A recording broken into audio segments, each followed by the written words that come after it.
Lady Serenia was born in a palace of shining crystal towers. Her world was known for beauty, but also for rules that crushed the spirit. Every day she woke under the weight of traditions older than memory. She was not free to choose her life, not free to follow her own heart. She was a daughter of the noble house of Valar, and duty was her prison. The court of Valar was filled with silken robes, jeweled crowns and sharp whispers. Here, every smile hid a knife, every bow was a trick. Serenia moved through the grand halls like a statue, graceful and perfect, yet hollow inside. She had been trained since childhood to never show weakness. Her words were chosen, her gestures measured. Her life a performance on a stage she hated. But inside her chest, a storm lived. She longed to scream, to run, to be free. Sometimes at night she stood at the balcony of her chambers. Staring at the stars, she wondered what lay beyond the shining void. What kind of lives other beings lived. Did they suffer the same chains, or did they know freedom? She had heard whispers of other worlds, whispers of humans who lived by their own will. The thought burned inside her, dangerous yet tempting. That morning the palace was alive with noise. Messengers ran through marble corridors, banners were hung, the air smelled of rare perfumes. An ambassadorial meeting was about to begin. The humans had arrived. They were strange in the eyes of the nobles. No jeweled robes, no bowed heads, no golden masks. They walked in plain suits, their voices clear and direct to Serenia. They were like fire breaking through ice. She watched from her throne as they entered the court. Every noble sneered, but the humans stood tall. They did not kneel. They did not lower their gaze. For the first time in years, Serenia felt something stir in her heart. Hope, yet hope was dangerous. The High Council reminded her again and again, "You are duty, not desire. You are the shield of our house, not its heart. You exist to serve, not to dream." Those words pressed against her mind like iron chains. Still, she could not stop herself from stealing glances at the humans. They smiled in ways that seemed free. They spoke without fear of punishment. Every word they spoke carried a strange power. Serenia envied them, though she dared not admit it. As the meeting ended, the humans were escorted away. Serenia sat alone on her throne. Her cousin Lord Kael leaned near and whispered, "Do not let them touch your thoughts, cousin. They are poison to our ways. Remember your duty." She nodded politely, but inside she burned. Kael's smile was thin, his eyes sharp. He was always watching, always judging. She could not trust him nor anyone in the court here. Allies were masks and loyalty was a lie. That night, as she returned to her chambers, a servant delivered a sealed message. The seal was not of her house, not of the council. It was old, marked with a sigil she did not know. Her hands trembled as she opened it. The letter was short, the words burned into her mind. "Your chains will break, but at a terrible cost." Her breath caught. Her heart raced. Was this a warning or a promise? Who had sent it? The words echoed inside her skull, louder and louder. She stared again at the stars through her balcony window. Somewhere out there, freedom waited. But freedom came with danger. She could feel it in her bones. Her life was about to change. The chains of duty still bound her body, but her spirit had begun to stir. Unknown to her, shadows moved in the palace. Enemies whispered her name in the dark. The humans had brought light. But light always cast new shadows. Serenia did not know it yet. But her struggle was only beginning. The chains of duty were heavy, and soon they would try to crush her, but deep inside, something stronger than chains was waking. The storm in her heart was ready to rise. The palace never slept, even in the deep hours of the night. Voices carried through marble halls. Courtiers moved like shadows. Gossip spreading faster than fire in dry fields. Lady Serenia walked among them, her face calm, her steps perfect but her ears sharp. She had learned that whispers carried more truth than official speeches. That night the whispers spoke of rebellion. Some nobles planned in secret to weaken her house. Others plotted to use the humans as excuses for their own gain. She moved past two cloaked figures hidden near a carved column. Their voices were low, but the words pierced her like knives. "They will not last. The house of Valar is weak. The humans have corrupted them. And the people see it. The bloodline will break, and we will rise in their place." Serenia kept walking, her expression steady, but inside her chest, fear struck deep. Was her family truly falling? Was duty nothing more than chains dragging her house to ruin? Later, at a council meeting, she sat among gold-robed elders. The chamber echoed with loud arguments. "The humans must be expelled," one shouted. "They do not bow. They do not respect our ways. They will infect our people with dangerous ideas." Others nodded, pounding their staffs on the floor. But then an older voice, quieter but stronger, rose. "Perhaps their ways are not weakness but strength. Perhaps we have grown blind in our pride." The chamber froze, silence heavy as stone. Serenya's heart beat faster. Someone in the council dared to say what she had only thought in secret, but the elder was quickly silenced, forced back into his seat. The others laughed at him, mocking. Tradition crushed every new thought before it could take root. When the meeting ended, Serenya walked alone through torch-lit corridors. Her cousin Kale appeared again, like a shadow that never left her. "Cousin," he whispered, "your face betrays you. You listen too closely to these humans. They are not like us. They are fire that burns everything it touches. You must not let their words poison your mind." Serenya lowered her gaze, pretending obedience, but her heart whispered something else. What if his warning was not truth but fear? What if the fire of humans was not poison, but freedom? In the days that followed, she began to notice small signs. Servants speaking softly of human inventions, guards secretly carrying fragments of human songs. Even young nobles dared to admire the boldness of the visitors. The court tried to hide it, but curiosity was spreading. The seed of rebellion was already in the soil. One evening, she passed a balcony where 3 servants spoke when they thought no one was listening. The humans say every man and woman can choose their own path. Imagine that. To live by choice, not by command. Do not say such things. If the lords hear you, they will have us whipped. But is it not better to be whipped for a dream than to live forever in chains? The words hit Serenya harder than a blade. Even servants dreamed of freedom. Even they longed for something beyond endless duty. Her people were breaking in silence, yet the council pretended nothing was wrong. That night, when she returned to her chambers, she found another letter waiting, the same strange seal as before. Her hands trembled as she broke it open. The message was short again, the letters carved deep and strong. "Do not trust the blood that smiles, for its teeth are sharp. A shadow watches, and soon it will strike." Her heart raced. Who was this hidden writer? How did they know her fears? Was it friend or trap? She thought of Kale. His thin smile, his warnings, his eyes that never left her. Could he be the shadow? The thought chilled her to the bone. She turned toward her balcony, looking out at the night sky. The human ships hovered in orbit above her world. Silent giants watching from the dark. They carried no chains, no thrones, no cruel traditions. To them, loyalty was chosen, not forced. They were living proof that another way was possible. Her breath came slow, her chest heavy. She felt the chains of duty pressing harder than ever. The nobles plotted, the people whispered.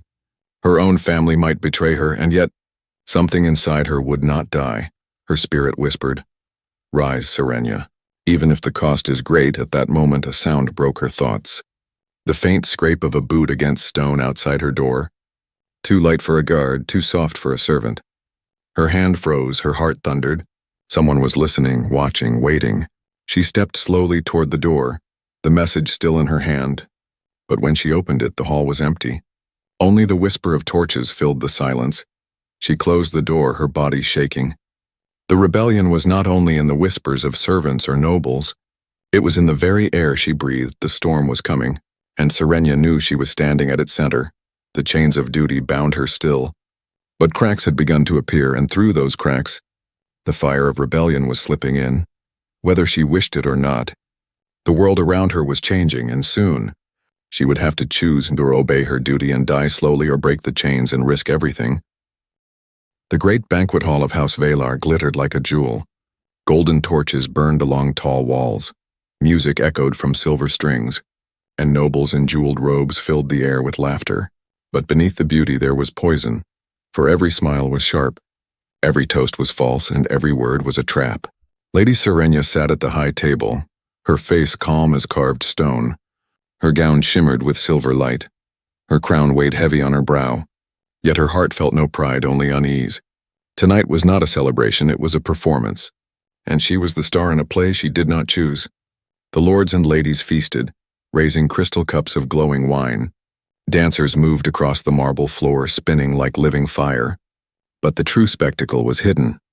Whispers passed behind fans, notes slipped under sleeves. Glances sharp as blades, Serenya watched them all. Her eyes trained by years of survival. She knew a storm was waiting to strike. Her cousin Kale rose to his feet, smiling that thin smile she had grown to fear. He raised his cup, his voice loud and commanding. Tonight we honor our noble traditions. Tonight we strengthen the future of House Valar. The crowd cheered, cups clashing, voices rising like thunder. But Serenya's stomach turned cold. Kale turned toward her, his eyes gleaming with cruel delight. My noble cousin, Lady Serenya, has long served duty with grace. And tonight she shall serve again, for she is to be joined in sacred bond to Lord Dareth of House Morval. The hall erupted in applause. Servants poured more wine, musicians played louder, laughter echoed like bells, but Serenya sat frozen. Her heart struck like glass. Marriage forced upon her. Without her voice, without her will, she knew the truth. This was not alliance. It was a cage. Dareth rose from his seat. A heavy man with greedy eyes, he bowed with mocking elegance, his lips curling in a smile that showed too many teeth. I am honored, my lady, he said, his voice dripping with false sweetness. To chain myself to such beauty is no burden at all. The hall laughed. But Serenya felt only rage. The chains of duty had never been tighter. She forced herself to stand, her hands trembling though she hid it well. Her voice rang across the hall, calm but edged with steel. I thank the council for their wisdom, she said. But inside her soul screamed. She wanted to strike down every false smile, every mocking laugh, yet she could not. Not yet. Across the room, the human ambassadors sat at a smaller table. Silent and watchful, they had not clapped. They had not laughed, one of them. A captain with scars across his jaw met her eyes. He leaned closer, his words barely carried by the noise. No chain is unbreakable, he whispered. Serenya's breath caught, her heart pounding. For the first time that night she felt seen. But the moment shattered when a sudden scream split the hall. A servant stumbled forward, clutching his throat. Blood spilling from his mouth, poison. The banquet froze. Music dying, laughter vanishing. Panic spread like fire, nobles shouting, guards rushing. But Serenya did not move, her eyes fixed on the servant. He had been carrying a tray toward her table. Toward her, the poison had not been meant for him. It had been meant for her. Her body went cold, every hair rising. She scanned the hall, but all she saw were frightened faces and shifting shadows. Who had sent the poison? Was it Kale, eager to seize her place? Was it Dareth, the groom she never wanted, or was it another hidden in the crowd? The guards dragged the body away, the banquet broken. Kale raised his hands, calling for calm. Do not fear, he cried. It was a mistake, a simple accident. The servant drank from his own tray, but Serenya saw the flicker in his eyes. The hint of triumph he could not fully hide. He wanted her gone, her death wrapped as an accident, her memory erased in a toast. She returned to her chambers that night with her heart burning. The banquet had revealed what she had long suspected. Her enemies were no longer waiting. They had struck, and they would strike again. Duty had demanded her silence, demanded her obedience. But now duty demanded her death. In the quiet of her room, she held the second strange letter close. The warning echoed inside her. Do not trust the blood that smiles. For its teeth are sharp, the poison had proved it. Her chains were not only heavy, they were deadly, and yet she could not surrender somewhere inside her. The storm was rising stronger, she whispered to herself, her voice trembling but fierce. I will not be crushed, not by Kale, not by Dareth, not by duty itself. Outside her balcony, the human ship still glimmered like silent guardians in the night sky. They had not bowed to her world. They had not chained themselves to old lies. And though her own people plotted her fall, a strange fire of hope flickered in her chest. The banquet had tried to break her, but instead it had shown her the truth. The chains of duty would kill her if she let them. But perhaps, if she dared, she could break them first. The palace no longer felt like home. Every corridor seemed filled with eyes. Every shadow seemed to whisper her name. Lady Serenya walked with grace, but inside she trembled. The banquet had shown her the truth. Someone wanted her gone. Poison had already reached her table, and she knew the next strike would not fail. Her cousin Kale smiled at her in the council chamber. His words were soft, but his eyes were sharp like blades. Rest well, cousin, he had told her. You must prepare for your wedding. Our family's honor rests on your shoulders. Serenya bowed her head. But inside she burned. Honor was a mask, duty was a weapon, and Kyle wielded both against her. That night she stood again on her balcony. the stars burning above her like silent witnesses. The human ships hung in the sky, dark and steady. They had watched the banquet. They had seen her humiliation, and one of them, the scarred captain, had whispered to her, "No chain is unbreakable." Her heart longed for that fire, that defiance, but to reach it, she would have to risk everything. The thought terrified her, but also gave her strength. As she turned back into her chamber, she froze. The candlelight flickered, and a shadow moved across her wall. Her hand darted to the jeweled dagger hidden in her gown. "Who is there?" she demanded, her voice cold but shaking inside. From the darkness stepped a figure. Not a noble, not a servant. It was the human captain. His plain uniform looked out of place against the golden walls. His scarred face was calm, his eyes steady. "Do not cry out," he said softly. "I mean no harm." Serenia gripped her dagger tighter. "You break into the chambers of a noble," she said. "Do you know what punishment that brings?" The captain gave a faint smile. "I know, but I also know the poison was meant for you. And I know you will not survive if you keep trusting the court." Her chest tightened. The dagger trembled in her hand. "How do you know this?" she asked. The captain stepped closer, his voice low. "Because I have seen this before on a dozen worlds. The powerful always eat their own when they feel threatened. Your cousin Kyle plots against you, and he is not alone." The word struck her like a blade. Part of her wanted to deny it, but the banquet had already revealed the truth. She lowered the dagger slightly, though her eyes stayed sharp. "And why do you care, human?" she asked. "This is not your world, not your fight." The captain's gaze did not waver. "Because we humans believe no one should live as a slave to chains, because freedom is worth bleeding for. And because, Lady Serenia, you are not weak. I saw the fire in your eyes when they tried to break you." Her heart pounded, torn between fear and a strange hope. For years she had been told she was duty, not desire, a shield, not a person. But here stood a stranger who saw her as more than chains. For a moment she almost believed him, yet suspicion rose. "What do you want from me?" she asked. The captain's face hardened. "Only this: do not surrender. When the time comes, choose to rise, and know that not all allies wear your people's colors." Before she could answer, he stepped back into the shadows, and when she rushed forward, he was gone. The chamber was silent again. The dagger still in her hand. Had he truly been there? Or had the storm in her mind imagined him? But the words lingered.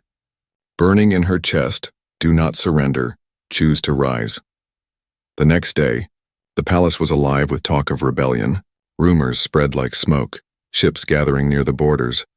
Uprisings in distant cities, the council shouted louder than ever, demanding more control, more chains, more punishments. Serenia sat in silence, her eyes moving from face to face. Every smile was false, every voice dripping with fear. Her cousin Kale spoke the loudest.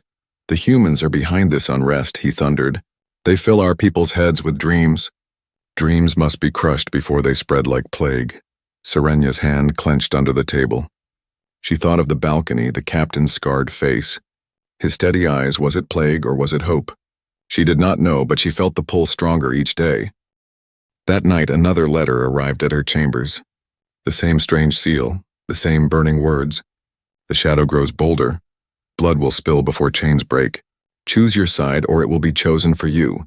She stared at the message, her pulse hammering in her ears. The banquet had shown her the danger. The whispers had revealed the rebellion. And now a hidden ally had offered her fire. Her world was shifting, her chains cracking. But choice was a dangerous thing. One wrong step and everything would be ash.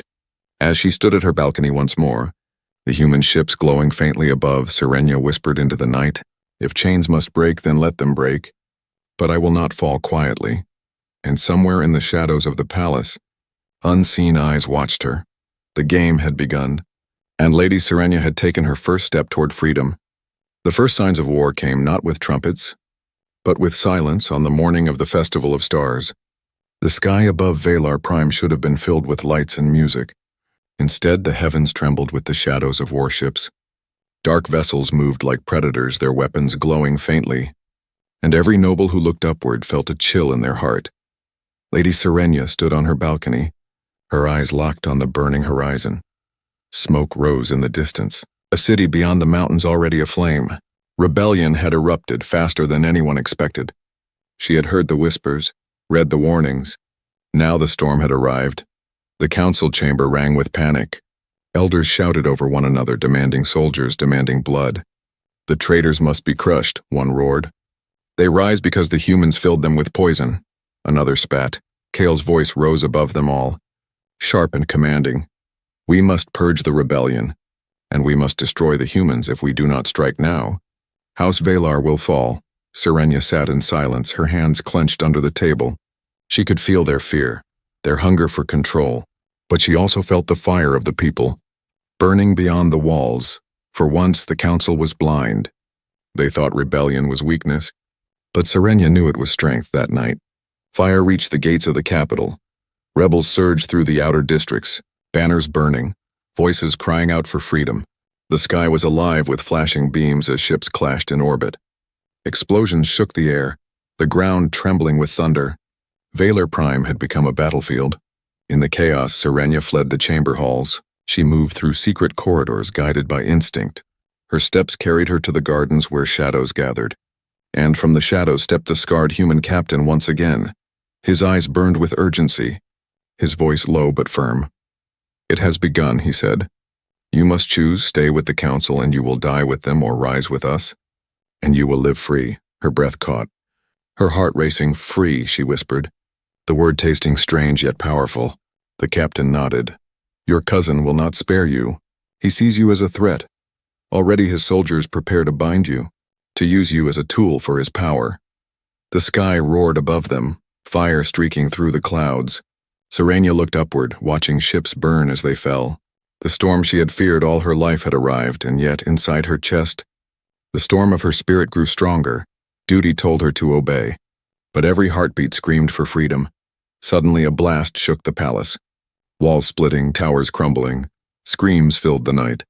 Soldiers rushing through the gardens. Kyle himself appeared at the gates. Armored and surrounded by guards, his eyes found her, his voice carrying like thunder. Cousin, come with me, you belong to duty, not to rebellion, obey, or be crushed. Serenia's dagger gleamed at her side. But she did not raise it, not yet. She looked at Kale, then at the human captain standing defiant beside her. Two paths lay before her, chains or fire. Her chest rose and fell, her choice burning in her eyes. I will not be your prisoner, she said, her voice steady. I am not chains, I am not duty. I will rise. Kale's face twisted with fury, his hand snapping up. Kill her, he commanded. Guards surged forward, blades flashing, but the human captain stepped before her, drawing his weapon. Blinding light roared from its barrel, cutting down the first wave of soldiers. Run, he shouted. The skies are yours now. But only if you seize them. Serenia's blood surged. Her fear burned away by fire. She moved with the captain, dodging through collapsing halls. Every blast above shook the palace like thunder. The capital was no longer a city. It was a war zone. Rebel ships broke through the blockade, their banners of freedom glowing against the night. The people had risen, and now so had she. On the steps of the palace, she turned once more. Kale stood in the distance, his soldiers rallying, his voice echoing with rage. You cannot run forever, cousin. Duty always wins, but Serenia's spirit had changed. She looked at the burning skies, the rebellion that spread like wildfire, and for the first time she felt no fear of her chains. They will break, she whispered, even if I must burn with them. The human captain touched her arm, guiding her toward a waiting ship. Your people are watching, he said. They need a symbol. Rise now, Serenia, and be that symbol. As the ship lifted into the burning skies, Serenia's eyes filled with fire. She had been born into chains, but tonight she would rise in battle. Above her, the war spread across the stars. And for the first time, she was not a prisoner of duty, she was a flame. And flames could not be chained. The skies of Valar Prime burned. Flames rained down from broken ships. Thunder roared from cannons, and the night turned into fire. Lady Serenia stood at the edge of the rebel warship, her eyes locked on the battle unfolding beyond. The human captain stood beside her, calm even as explosions shook the vessel. Today, you must choose not only for yourself, he said, but for every soul still chained below. Her heart trembled, but her spirit blazed. For too long she had lived as a prisoner of duty. Now the galaxy demanded her answer. Would she remain a symbol of chains, or rise as a symbol of freedom? The rebel fleet surged forward, Ships patched together with stolen parts. Painted with banners of defiance, they were outnumbered, outgunned, but their hearts burned brighter than the noble's pride. Every blast they fired was a cry for freedom. Every ship that fell screamed defiance until its last spark. Serena gripped the railing, her eyes finding the grand flagship of House Valar. There, at the heart of the noble fleet, stood her cousin Cale. He had declared himself warden of duty, savior of tradition. But she knew the truth. He was nothing but a tyrant cloaked in honor, and tonight she would face him. The captain's voice cut through the roar of battle. Your people will not rise unless they see you fight. The chains will not break unless you break them yourself. Serena's blood surged. I will fight, she said. Her voice steady as steel. Moments later, she was aboard a strike shuttle, the captain and a squad of rebels at her side. The shuttle cut through the firestorm, weaving between beams of light and falling debris. Serena's hands shook as she held her dagger. The same dagger that had once been a symbol of ceremony. Tonight it would be a weapon. Tonight it would be her voice. The shuttle crashed into the flagship's hangar. Alarms blared, soldiers poured in, their armor gleaming under red lights. The rebels fought like wolves, fierce and desperate. Serena moved among them, her dagger flashing, her fear burning away with each strike. For the first time, she was not acting. Not playing the noble mask, she was herself, raw and unchained. They cut their way through the corridors at last. The great doors of the command chamber stood before her. She pushed them open, her breath ragged, her eyes blazing, and there, waiting at the throne of duty, stood Cale, his armor black and gold, his blade long and cruel, his smile thin, his eyes sharp as ever. So it has come to this, he said. His voice cold, my cousin, my blood, stands with traitors, you shame our house.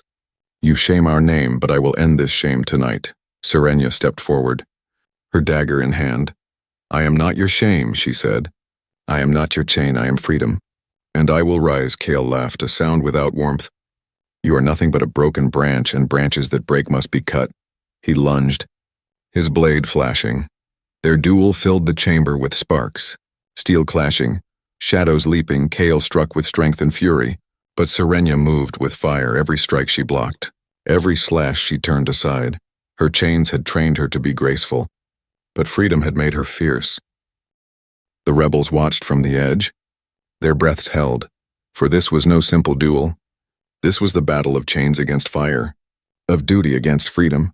Cale's blade cut across her arm, blood spilling, pain burned, but Serena did not fall. She stepped back, her dagger steady, her eyes locked on his. You will not break me, she whispered. Her voice was soft, but it carried louder than the clash of steel.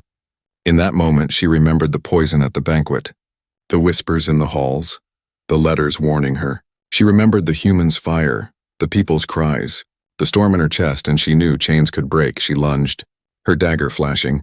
Cale tried to block, but her strike was faster. Her blade pierced through his guard. Striking true, Cale staggered. His eyes wide with disbelief, blood filled his mouth, his voice a broken whisper. You betrayed duty. Serena stood over him, her breath ragged, her body trembling. No, she said, her voice fierce. I broke the chains. Cale collapsed, his blade clattering across the floor. The chamber fell silent. Only the echo of her words remained. The rebels lowered their weapons, awe in their eyes. In that moment, Serena was no longer a noblewoman crushed by duty. She was a warrior, unchained. The human captain stepped forward, his scarred face calm but proud. You have done it, he said. You broke the chain that bound you. Now your people will see. Now they will follow. Serena looked down at her bloodied dagger. It no longer felt like a symbol of ceremony. It was her voice, her choice, her freedom. She raised it high, her voice ringing across the chamber. The chains are broken, she declared, and I will rise. Outside, the battle still raged. Fire still tore across the skies, but inside the chamber a new fire had been lit. A fire that could not be chained. Lady Serena had broken her prison, and nothing would bind her again. The chamber still smelled of smoke and blood. Cale's body lay broken on the cold floor, his blade silent at last. Lady Serena stood above him, her dagger red, her chest rising and falling like a storm. She had broken her chains, but freedom never came without a price. The rebels cheered softly, their voices trembling with awe. To them, she was no longer a noble trapped by duty. She was the one who had faced the tyrant and won. But Serenia felt no triumph. Her arm bled, her body ached, and her heart carried a weight heavier than any crown. The human captain placed a hand on her shoulder, steady and firm. "You have done what none thought possible," he said. "You broke the blade of duty. But now the world will demand more. They will look to you, they will follow you, and that burden may be harder than chains." Her eyes drifted to the great windows of the chamber. Beyond them the skies burned, cities in flame, ships locked in battle. Freedom had come, but it came with fire and loss. For every rebel ship that rose, another fell. For every shout of defiance, there was a scream of death. They left the chamber, their boots echoing down ruined halls. The palace that had once shone with crystal light was now cracked and broken. Walls collapsed, flames licked the ceilings. Statues of proud ancestors lay shattered, faces crushed under rubble. Her past was turning to dust before her eyes. In the grand courtyard she saw her people, servants who once bowed without question, soldiers who once obeyed in silence, now they gathered with frightened eyes, their voices uncertain. They had seen Kale's banners fall.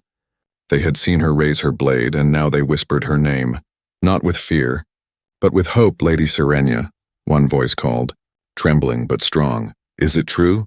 Are the chains broken?" another cried. She stood before them, her body weak, her spirit fierce. "I will not lie," she said. "The price is blood. The cost is heavy, but yes, the chains are broken. And we will rise."